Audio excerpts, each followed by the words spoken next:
안녕하세요. 지방에 살고 있는 곧 40이 되는 여자입니다. 이혼까지 하게 된 이유에는 여러 가지가 있는데요. 그중 가장 큰 이유를 꼽으라고 해도 어느 하나를 꼽지 못할 만큼 남편과 시댁엔 문제가 참 많았습니다. 애초에 그런 인간이라는 것과 그런 집안이란 걸 알았더라면 결혼을 하지 않았을 텐데요. 왜 연애하던 시절엔 남편의 본 모습을 보지 못했는지 모르겠네요. 하여튼 화나고 아팠던 그 시절은 이젠 과거일 뿐이고 이제는 앞만 보며 살아가야겠죠. 그러면 이혼을 할 수밖에 없었던 여러 이야기를 한번 들어보실래요? 저와 남편은 맞벌이 부부였어요. 시댁은 50평대 아파트에 살고 있었는데 재산 정도는 굳이 묻지 않았습니다. 집이 자가인지 아니면 세를 들어 사는 것인지 역시 알지 못한 상태였죠. 남편의 집안을 보고 결혼한 것이 아닌 그저 남편 하나만 보고 한 결혼이었으니까요. 시댁의 재력은 결혼에 아무 문제가 없다고 생각했고요. 친정은 시댁보다 작은 평수의 집에 사시긴 했지만 보유하신 집이 꽤 있는 상황이었어요. 부모님이 사는 지역에 아파트 2채, 그리고 시골의 집 한 채를 보유 중으로 말 그대로 돈 걱정은 없이 살고 계셨죠. 부드럽고 여유로운 부모님 밑에서 자란 저는 결혼을 하고 처음 경험하게 된 시모의 성격에 조금은 놀랬네요.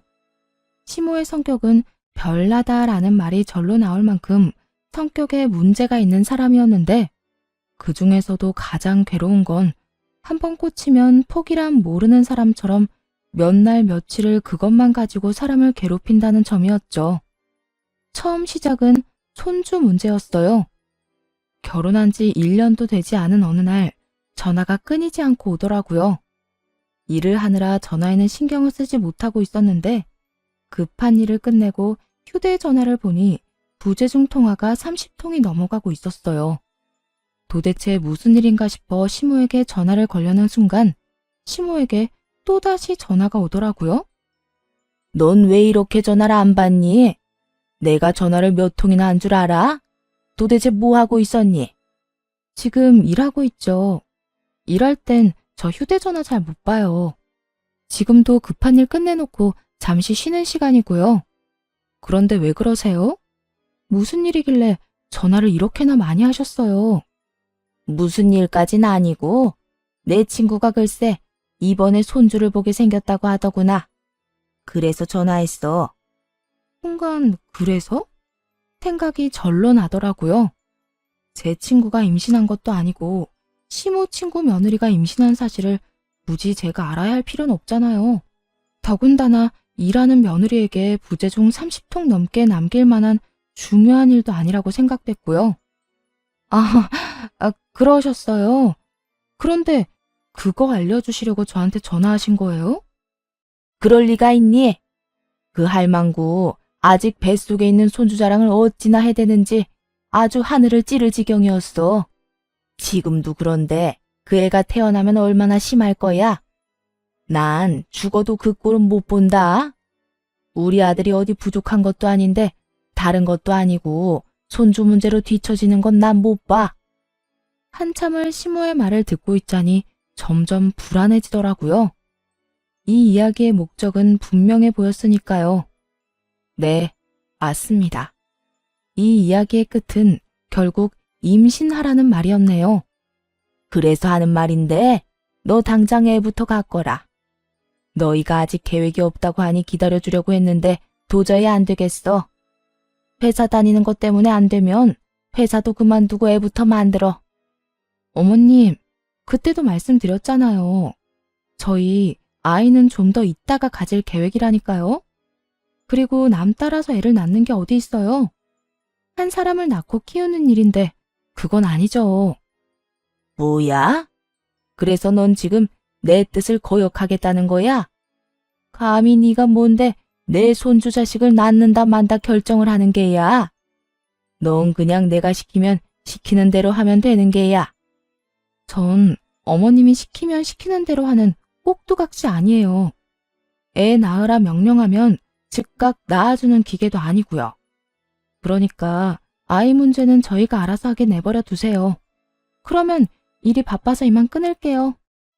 평소에 다른 문제는 시모의 뜻대로 웬만하면 해주려고 했지만 아이 문제만큼은 그렇게 할 수가 없었어요. 애 하나 키우는데 한두 푼 드는 것도 아니고 시모가 애를 낳으라는 이유 역시 납득이 되지 않았거든요. 무엇보다 남편과는 이미 좀 더 준비된 2년 뒤부터 아이를 갖자고 오랜 시간 상의하고 내린 결론이라 무턱대고 시모의 뜻을 따라줄 수는 없는 노릇이었죠. 남편 역시 같은 마음일 거라 생각했는데 그 생각은 며칠 뒤 산산조각이 나고야 말았어요. 시모는 제가 뜻대로 움직이지 않자 남편을 타깃으로 돌렸더군요.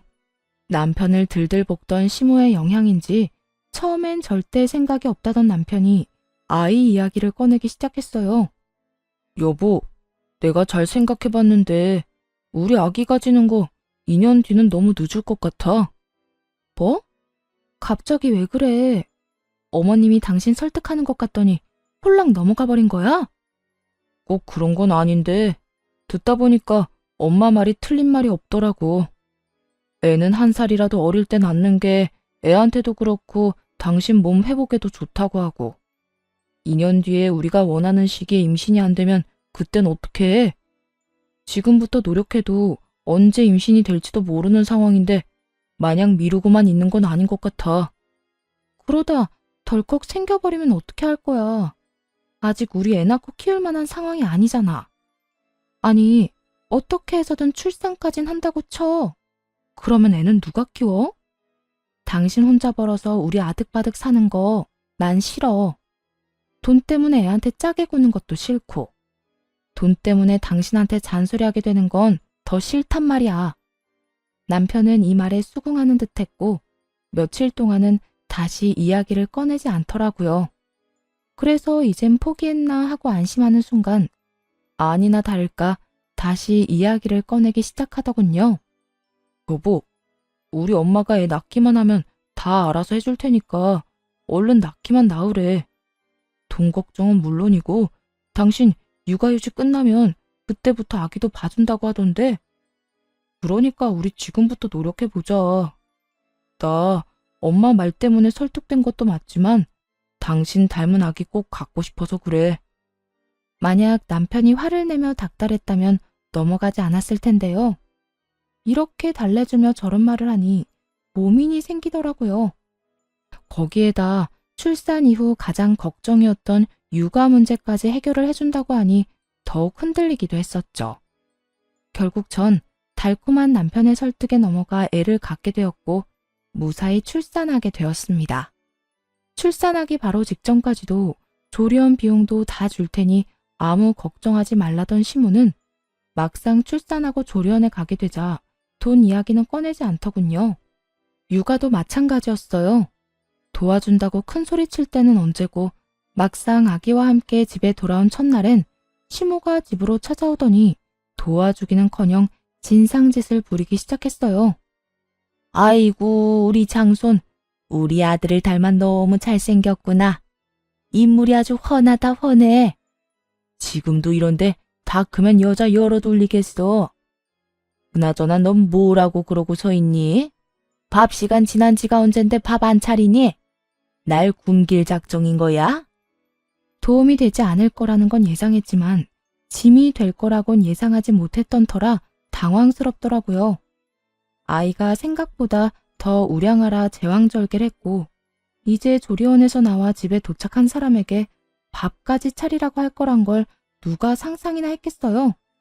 시무는 누구보다 당당하게 밥 타령하고 있었고 아무래도 도저히 혼자 힘으로는 안 될 것 같아 제 몸조리를 위해 근처 친척집에 지내던 친정엄마를 불렀네요. 제 연락에 친정엄마는 급하게 집으로 오셨고 시모의 인사도 제대로 받지 않고 남편에게 밥 타령을 시작하셨죠. 지금 밥 대신한 지가 언젠데 우리 딸 밥 안 차려주고 뭐 하나? 네? 제가요? 그러면 여기 누가 밥을 하나? 제왕절개로 출산한다고 배 찢은 내 딸이 하나 여기 갓 태어난 손주만 본다고 정신 빼놓은 사돈이 하겠나? 아니면 설마 내가 하길 바라는 건가? 아닙니다. 제가 해야 할 것 같네요. 그래, 얼른 차리게나. 남편은 하는 수 없이 주방으로 발길을 옮겼고, 시모는 그 꼴은 죽어도 볼 수 없다는 듯 남편을 붙잡으며 엄마에게 따지기 시작하더라고요. 아니 사돈, 집안에 여자가 몇인데 남자가 밥을 차린답니까? 그것도 내 귀한 아들을. 나는 절대 그 꼴은 못 봅니다. 시모는 절대 안 된다며 엄마를 몰아세웠고 엄마 역시 지지 않았고요. 여기 여자가 어디 있어요?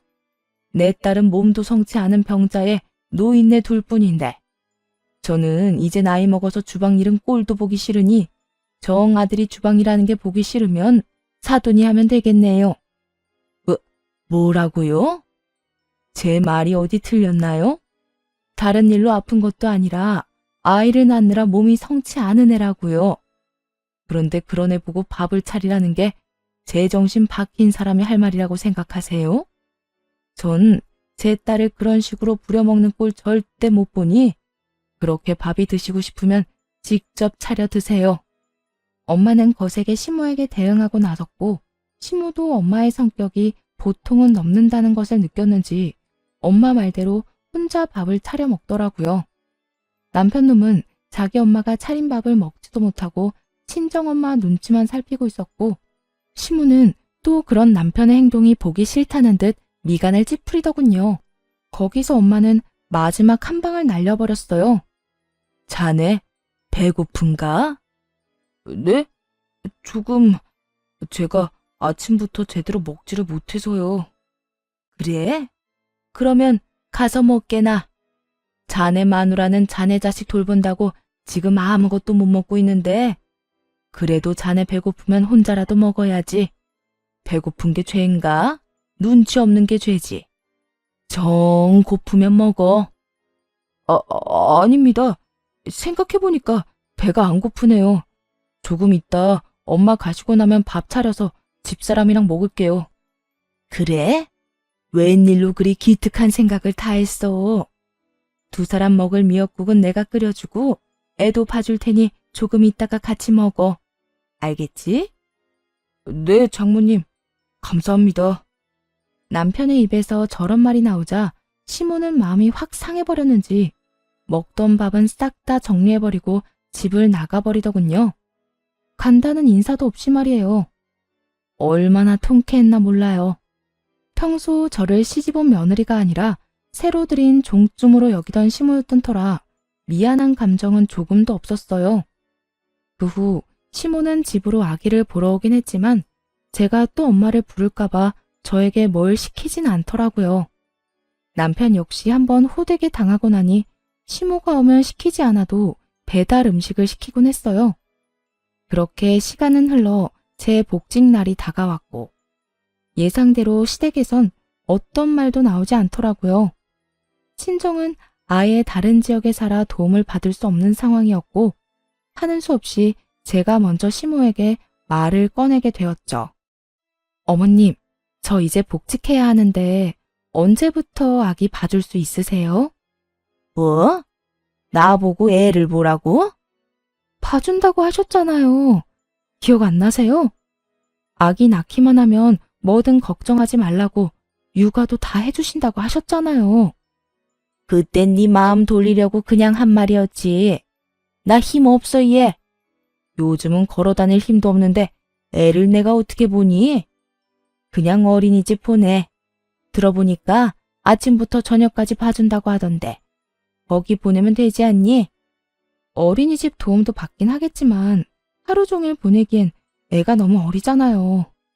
오전에만 보내고 오후에만 좀 돌봐주세요. 제가 최대한 일찍 퇴근해서 올게요. 난 못한다니까. 정 여의찮으면 도움이라도 구하면 되지 않니? 요새 도우미들도 애 잘 키워준다고 하던데. 넌 날 뭘 믿고 계속 애를 맡기려고 그러니? 네 새끼니까 네가 알아서 해. 언제는 믿고 낳기만 하라더니 말이 달라도 너무 다르더라고요. 애초에 시모의 말을 다 믿은 건 아니었지만요. 그래도 최소한 복직할 때 육아를 도와주겠다는 그 약속만큼은 믿었는데 저딴 말이나 하니 화가 나더라고요. 알겠어요. 그럼 이모님 구할 테니 그 비용은 어머님이 내세요. 하루에 적어도 5시간 정도는 모셔야 할 테고 시간당 10,000원으로만 쳐도 하루에 50,000원씩이에요. 월급으로 드릴 거니까 달마다 돈 준비해 주시면 돼요. 너 미쳤니? 내가 그만한 돈이 어디 있어? 정 힘들면 절반이라도 내세요. 그냥 한 마리든 아니든 전 어머님 말만 믿고 임신에 출산까지 한 거였어요. 그러니까 하신 말씀에 책임은 져야 하지 않겠어요? 난 그럴 돈 없다. 그러니까 네가 알아서 해. 그 후 시모는 제 연락을 피하기 시작했고 남편에게 어떻게 할 것인지 물어보게 되었죠. 이제 복직이 코앞인데 어떻게 할 거야?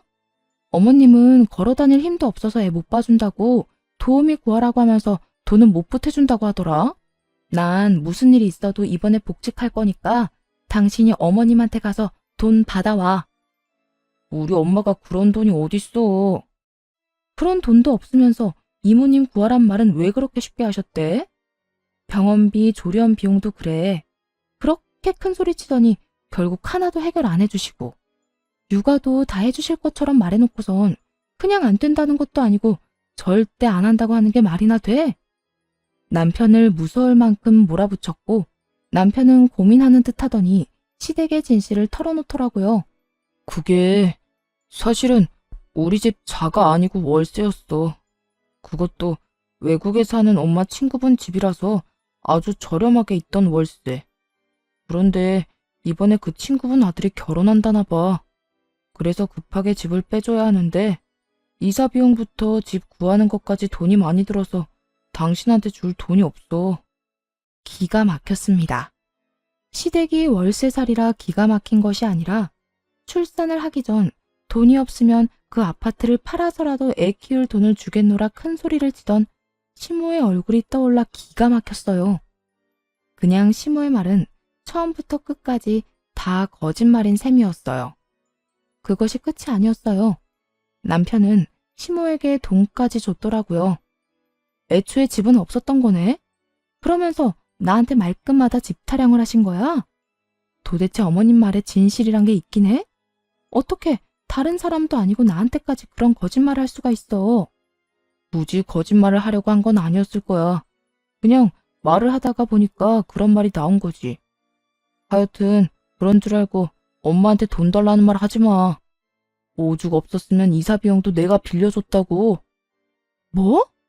이미 이사도 했고 그 비용도 당신이 준 거야? 왜 그걸 나한테 말을 안 해? 어머님 짐도 많아서 꽤 큰 돈 들어갔을 텐데 그 돈을 나하고는 상의도 안 하고 그냥 줬단 말이야? 그냥 준 게 아니라 빌려줬다니까. 그게 그냥 준 거랑 뭐가 달라? 빌려줬다고 한들 돌려주면 받기나 할 거야? 아니, 돌려주시긴 한데? 내가 진짜 화나는 게 뭔지 알아? 당신이 나랑 상의 한마디를 안 했다는 거야. 이런 일은 나랑 상의 정도는 했어야지. 아, 진짜 적당히 좀 해. 내가 번 돈으로 우리 엄마 좀 도와주겠다는데 그것도 당신이랑 상의해야 해? 그까짓 몇백만 원 큰 돈도 아닌데 상의는 무슨 상의야?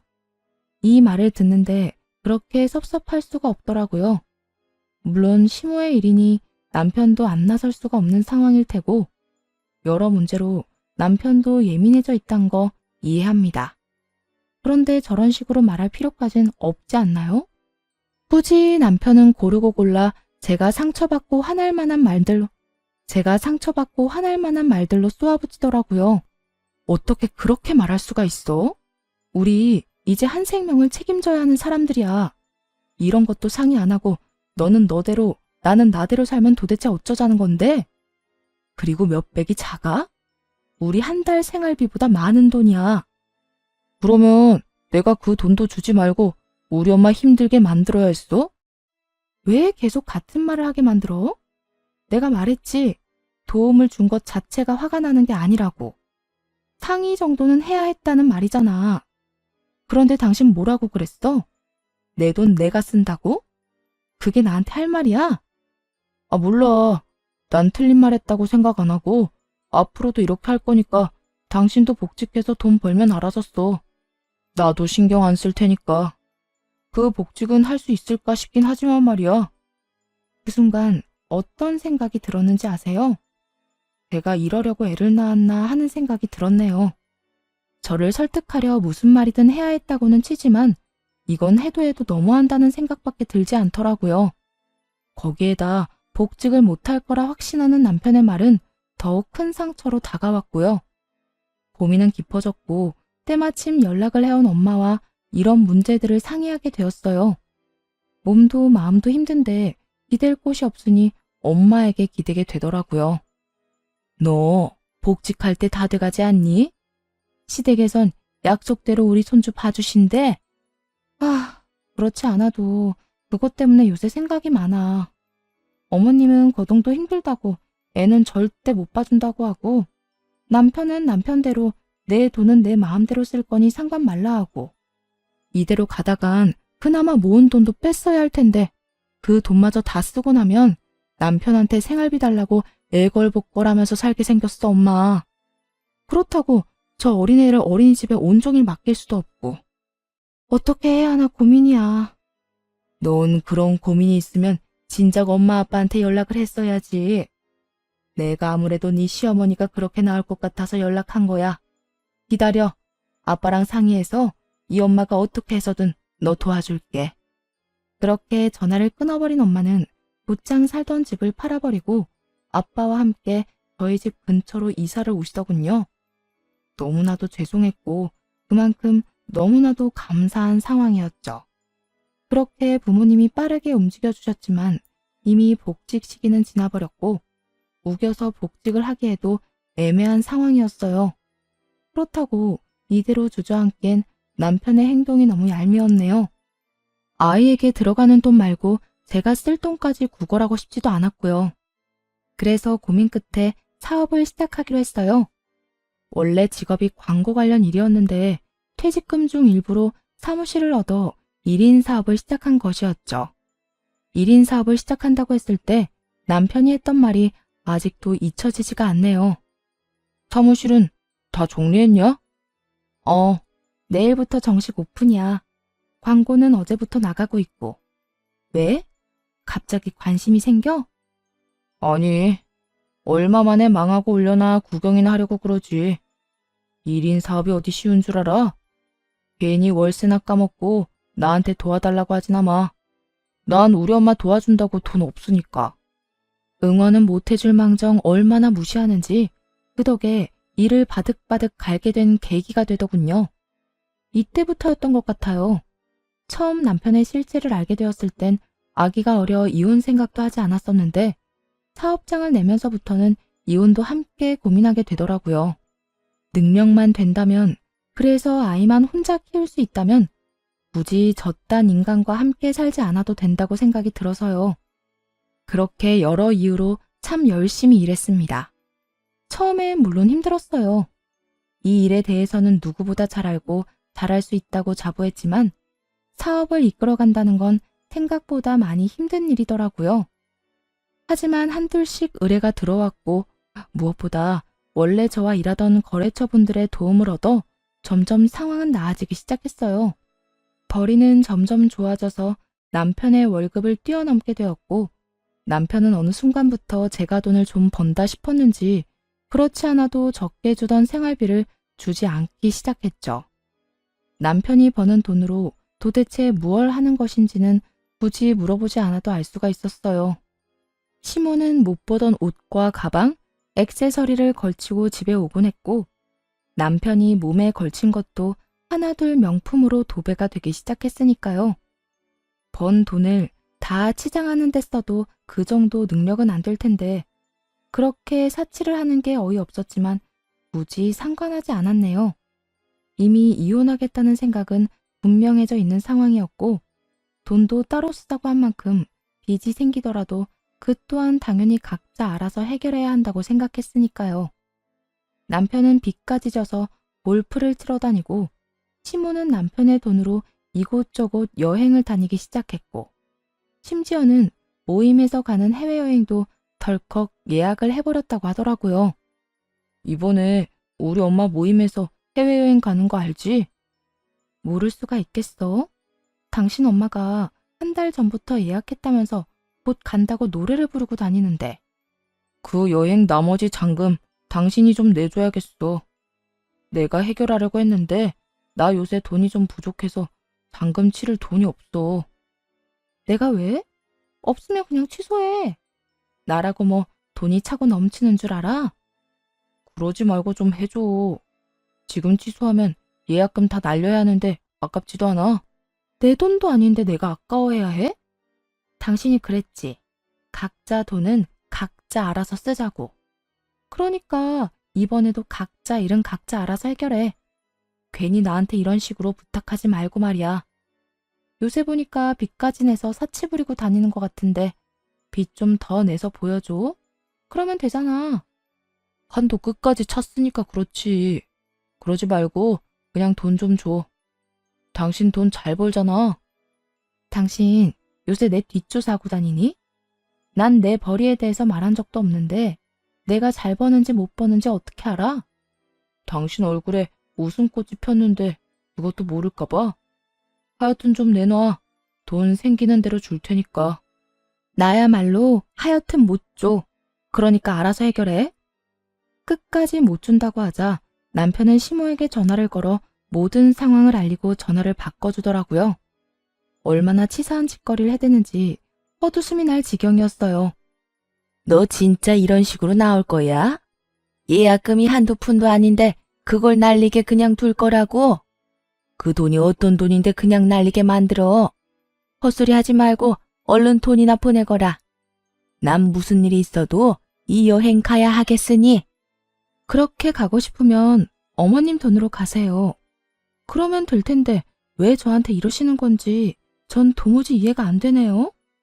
이해가 안 돼? 뭐가 이해가 안 되니? 네가 내 며느리이고 며느리도 자식인데 내가 여행을 간다고 하면 당연히 네가 자식된 도리로서 보내줘야 하는 거야. 그 정도는 기본이라고. 그거야 평소에 제가 자식 취급이라도 받았을 때 해당하는 이야기고요. 전 100번 1000번을 생각해도 그런 대접은 받은 기억이 없으니 절대 그 돈 못 드려요. 그러니까 두 사람이 알아서 해결하세요. 그렇게 칼같이 두 사람의 부탁을 거절했고 결국 예약금만 날렸다고 전해 들었네요. 시모의 친구들이 비행기를 타는 날 시모와 남편은 저에게 따지기 위해 사무실로 찾아왔어요. 화낼 때 유난히 더 닮은 얼굴을 하는 두 사람은 똑같은 얼굴로 화를 내기 시작하더군요. 오늘 내 친구들은 여행 가버렸고 결국 내 아들 돈은 다 날렸다. 이제 좀 후련하니? 이제 좀 네 마음이 통쾌해? 어떻게 돼 내가 돈 아까운 줄 모르니? 너 때문에 허공에 그 큰 돈을 날려버렸다고. 돈 아까운 줄 아니까 안 준 거예요. 어머님 아들이 내 돈은 내 돈, 네 돈은 네 돈이라면서 제가 땡전 한 푼 못 벌 때 통보했는데 못 들었나 봐요? 그거야 그거고 이건 이거지. 아무리 돈 관리를 따로 한다고 해도 어떻게 시어머니 여행 경비마저 안 주는 게 어디 있어? 어디 있긴 여기 있잖아요. 남편도 남편이지만 어머님도 참 뻔뻔하네요. 제가 그렇게 힘들어할 땐 도움 한 번 안 주더니 저한테 와서 돈 이야기를 꺼내고 싶으세요? 저 같으면 미안해서 말도 못 꺼낼 것 같은데. 시모는 그 말에 아무 말이 없었고 남편은 시모가 밀린다 싶었는지 시모를 대신해 저에게 따지기 시작했죠. 당신 아무리 그래도 엄마한테 말이 좀 심하다. 뻔뻔하다니 너무 버릇이 없잖아. 내가 지금 이 상황에 버릇이 좋은 것도 이상하다고 생각 안 해? 난 잘못한 거 하나 없는데 내 사무실로 이렇게 찾아와서 다짜고짜 따지고 화내는데 이 와중에 내가 상냥하고 예의까지 있어야 해? 어떤 상황에서도 당신은 우리 엄마한테 예의를 지켜야지. 우리 엄마가 당신한테 시어머니인데. 아, 그래? 그러면 이혼하면 되겠네. 뭐? 지금 이혼이라고 했어? 이혼이라고 했어. 이혼하면 더는 나한테 시어머니도 아니고 그러면 당신이 그딴 말도 안 되는 요구 따윈 하지 않을 거 아니야. 덤으로 당신이랑 같이 살 필요도 없고 말이야. 남편은 이혼 요구에 헛웃음을 치며 이렇게 말하더군요. 이혼? 그래. 당신이 원하면 난 이혼해 줄 수 있는데 당신은 괜찮겠어? 나한테 재산 분할도 해줘야 할 거고 당신이 그렇게 끔찍하게 생각하는 우리 아들은 아빠 없는 애 만들어야 할 텐데. 남편은 감히 아들을 입에 올리며 비아냥대기 시작했고 그런 남편의 얼굴에 이혼을 위해 준비했던 사진들을 던져버렸어요. 바닥에 떨어진 자신의 사진을 본 남편의 얼굴은 아연 실색이 되어버리더군요. 남편이 보고 이토록 놀란 사진은 바로 남편이 어린 골프장 캐디들만 고르고 골라 차마 입에 담지도 못한 추악한 행동을 하는 모습이 찍힌 사진이었죠. 이걸 어떻게... 당신 내 뒷조사라도 하고 다녔어? 이렇게 대놓고 이딴 짓을 하는데 굳이 뒷조사할 필요가 있겠어? 당신이 다니는 그 골프장 사람들이 나한테 이 사진 보내왔더라. 얼마나 행실을 더럽게 하고 다녔으면 그 사람들이 남편한테 한 소리 좀 하라고 이런 사진을 다 보냈겠어. 그렇습니다. 제가 준비한 사진은 골프장 캐디가 보낸 사진이었어요. 잠깐 남편과 사이가 좋던 시절 함께 라운딩을 나간 적이 있었는데 그때 저를 기억하고 있던 캐디가 연락해온 것이었죠. 친동생처럼 생각하는 동생이 남편의 선 넘는 행동에 곤욕을 치르고 있었더라고요. 남편은 너무나도 추접스럽게도 어리고 생활이 힘든 캐디들만 골라 말과 행동으로 괴롭히곤 돈으로 그 입을 막고 있었다고 하더군요. 그것뿐만이 아니었어요. 이런 사실을 알고 남편의 뒷조사를 시작했더니 남편이 친정에서 가지고 있는 시골집을 오가며 시세를 알아보고 있다는 사실도 알게 되었죠. 마침 개발 호재가 있었는데 어떻게 해서든 그 돈을 빼내 사업을 하려고 이미 회사도 그만둔 상태였더군요. 저에게는 사업이 그렇게 망할 거라 호언장담하더니 제가 승승장구를 하니까 자기도 분명 자금만 있다면 성공할 거라 믿었나 보더군요. 혹시나 싶어 노트북을 살펴보니 사업 계획서도 작성해둔 뒤였고 여기저기 연락을 해 찔러보는 상황이었어요. 이미 퇴직금도 절반 넘게 쓴 뒤였고 나머지는 시모의 집 대출금으로 야금야금 까먹는 상황이었죠. 아무리 그래도 그렇지 그딴 행동을 하고 다니는 것도 모자라 감히 우리 부모님 돈까지 탐내다니 이건 이혼밖엔 답이 없는 상황이더군요. 하물며 시댁 대출금까지 갚는 상황이라니 생각보다도 더 최악인 상태였어요. 이건 그냥 손이 하필 그 부분에 스친 것뿐이야. 설마 이렇게 어린 여자한테 내가 그딴 짓을 했겠어? 나 그 정도로 최악은 아니라고. 하여튼 당신이 생각하는 그런 거 아니니까 이혼 이야기는 꺼내지도 마. 난 다른 건 몰라도 우리 아들 편부모 가정에서 키울 생각 없어. 당신 우리 아들이 다니는 어린이집이 어디인 줄이나 알아? 우리 아들이 어떤 어린이집에 어떤 반에서 생활하는지 알기나 하냐고. 아니, 어떤 음식을 제일 좋아하는지는 알긴 해? 애한테 관심도 없는 사람이 이제 와서 아들 생각하는 척하기 안 부끄러워? 그딴 거 다 몰라도 단 한 가지 변하지 않는 사실은 내 아들이라는 거야. 그러니까 이혼 같은 헛소리 하지 마. 남편은 말도 안 되는 소리를 해대며 이혼을 막아보려 애썼고 시모 역시 그런 남편을 돕기 시작하더군요. 그래, 우리 아들 말이 다 맞다. 감히 내 귀한 손주를 반쪽짜리 가정에서 키울 생각을 해? 네가 낳았지만 우리 아들 핏줄이다. 너한텐 그런 권한이 없다니 말이야. 그러니까 잔말 말고 지금 살던 대로 살아. 이 사진도 그래. 누가 악의적으로 우리 아들 모함하려고 이딴 거나 찍어 보냈나 본데. 난 우리 아들 이렇게 키운 적 없다. 다른 건 몰라도 우리 아들은 내가 제일 잘 알아. 아, 그러세요? 뭐가 진실인지는 지켜보면 다 알게 되겠죠. 들어보니까 CCTV 영상 사본도 있다고 하던데 그걸 보면 악의적인 편집인지 아니면 악의적인 행동일지 알 수 있겠죠. 그리고 제 아들은 내 아들이지 어머님 집안 소유물이 아니에요. 그러니까 이때껏 제대로 한번 안아준 적도 없는 내 아들한테 관심 끄세요. 두 사람이 뭐라고 하든 난 이혼할 거고 끝까지 이런 식이면 소송이라도 할 거니까 그런 줄 알고 돌아가세요. 좋은 말로 하는 지금 나가지 않으면 경찰 부를 거니까 그런 줄 알고요. 두 사람은 이 말이 그저 엄포라고 생각했는지 끝까지 버티고 서서 나가지 않더라고요. 이혼은 안 된다. 네가 뭔데 이혼 이야기를 먼저 꺼내냐는 둥. 막말을 쏟아내는 두 사람을 깡그리 무시하곤 경찰에 신고해버렸네요. 경찰차 소리가 들려오자 두 사람은 그제야 도망치듯 사무실을 나갔고요. 그 후 이혼 소장을 내며 이혼은 진행되었고 남편은 끈질기게 재산 분할에 집착하더군요.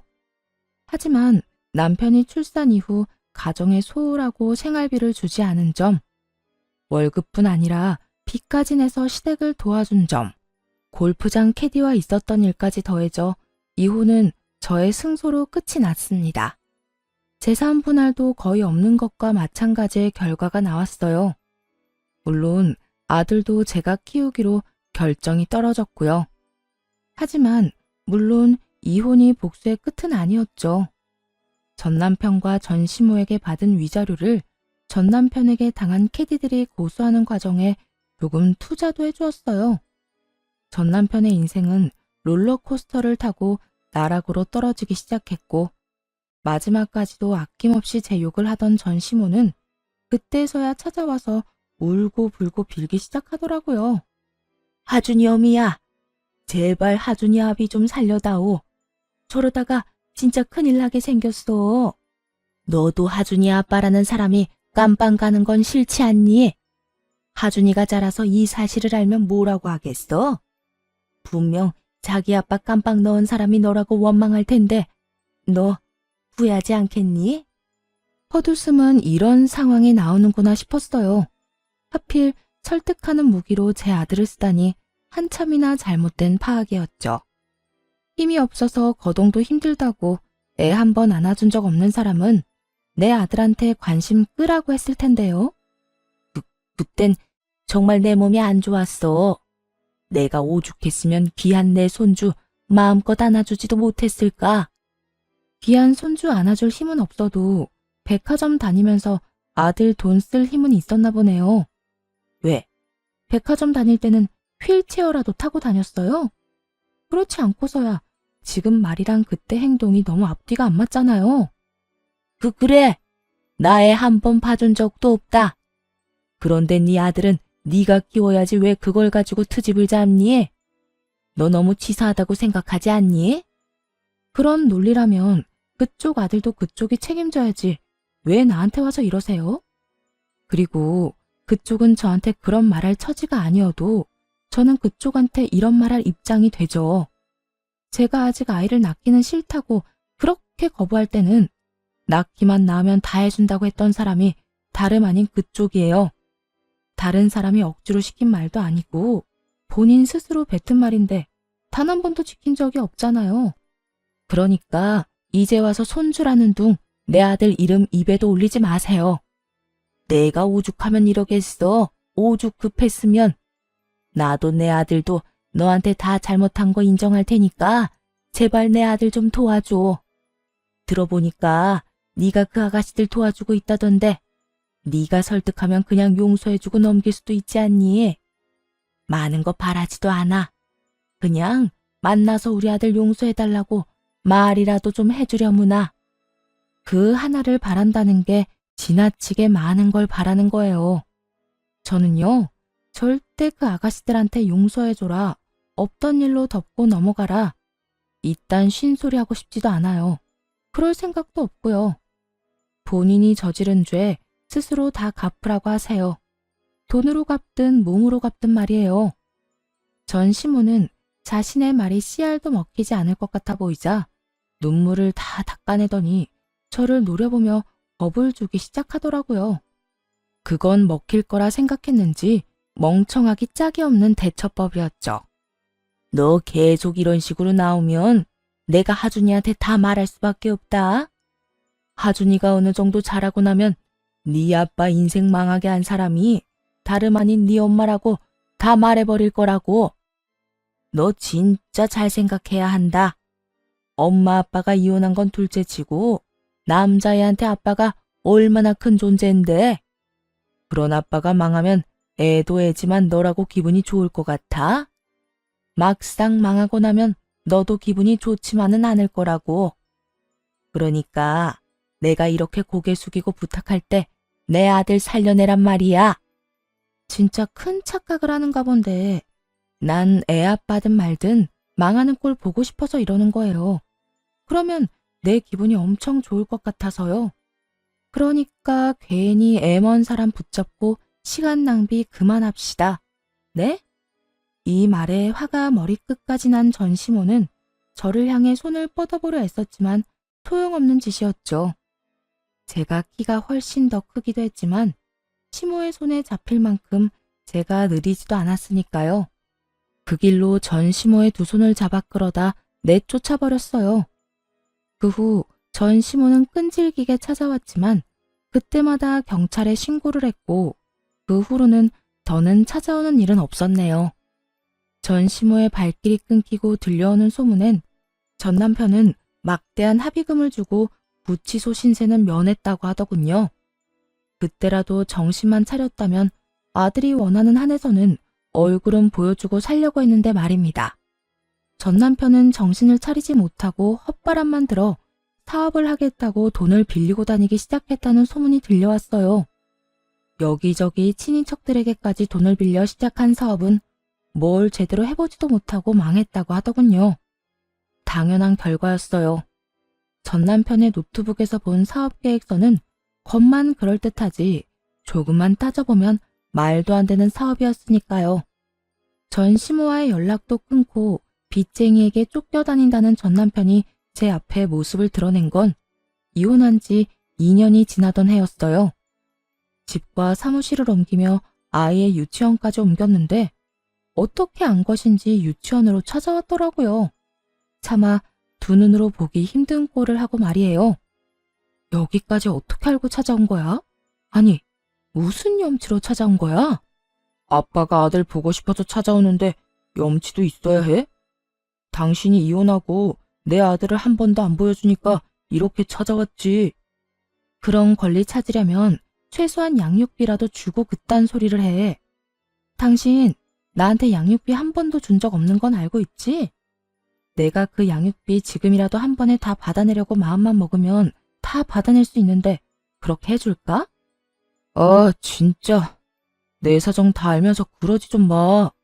그렇지 않아도 빚쟁이한테 쫓기느라 힘들다고.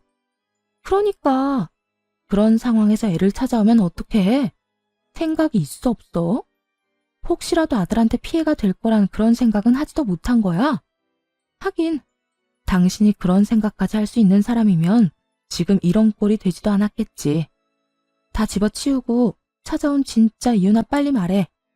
괜히 하준이 얼굴 보러 왔다는 되지도 않는 핑계 대지 말고. 다른 사람이었다면 정말 아들이 보고 싶어 왔단 말을 믿을 수도 있었겠죠.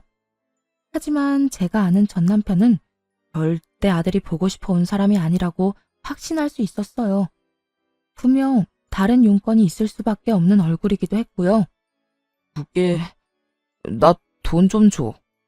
이제 정말 땡전 한 푼 없어서 길거리에서 자야 할 신세야. 그러면 그렇지. 어쩌다 그런 꼴까지 됐니? 한심하다 한심해. 그래, 나 한심해. 그러니까 다 알고 있는 사실 늘어놓지 말고 돈이나 좀 줘. 한 500만 원 정도? 당신 그 정도 돈은 쉽게 마련할 수 있잖아. 전 남편은 500만 원이 마치 나와라 뚝딱 하면 나오는 돈처럼 쉽게 이야기하더라고요. 수중에 돈 한 푼이 없어 전 부인에게 구걸이나 하러 온 놈이 말이에요. 불쌍하기는커녕 한심하지도 않았어요. 그저 어떻게 해야 이 정신 나간 전 남편을 한 방에 떨쳐버릴 수 있을까 고민만 할 뿐이었죠. 고민 끝에 가방 안에서 500원짜리 동전 하나를 전 남편의 손에 쥐어주며 이렇게 말했어요. 500만 원은커녕 500원도 아까운데 그래도 예정이 있어서 이거라도 주는 거니까 가지고 가. 갚을 필요도 없고 그 돈 핑계로 다시 찾아올 생각도 하지 마. 알겠어? 너 지금 누굴 거지 취급하는 거야? 누가 이까짓 500원 받으러 여기까지 왔대? 500만 원 내놓으라고. 지금 당신처럼 오갈 데도 없어서 길거리에서 자고 돈이나 구걸하고 다니는 사람이 거지인 거 몰라? 거지한테 거지 취급해주는 건데 무슨 문제라도 있어?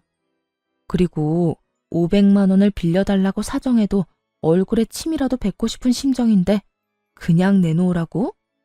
내가 미쳤어? 당신 같은 인간한테 그 큰 돈을 주게? 이 한심하다는 단어도 아까운 인간아. 그렇게 돈이 궁하면 공사판이라도 가서 일을 해. 여기서 아까운 시간 허비하고 다니지 말고. 전 남편은 꼴에 자존심은 남은 것인지 제가 준 500원을 바닥에 던져버리더라고요. 그리곤 무섭지도 않은 엄포를 놓기 시작했죠. 내가 너한테 복수하기 위해서라도 꼭 성공하고 말 거야. 그때 가서 후회하면서 매달리시나 말란 이 말이야. 그래, 제발 성공 좀 해라.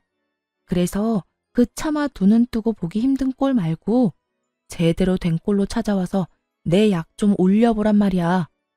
뭐, 그 성공이 그렇게 쉽게 될지는 모르겠지만 내가 그때 되면 내 아들도 다시 데리고 올 거야.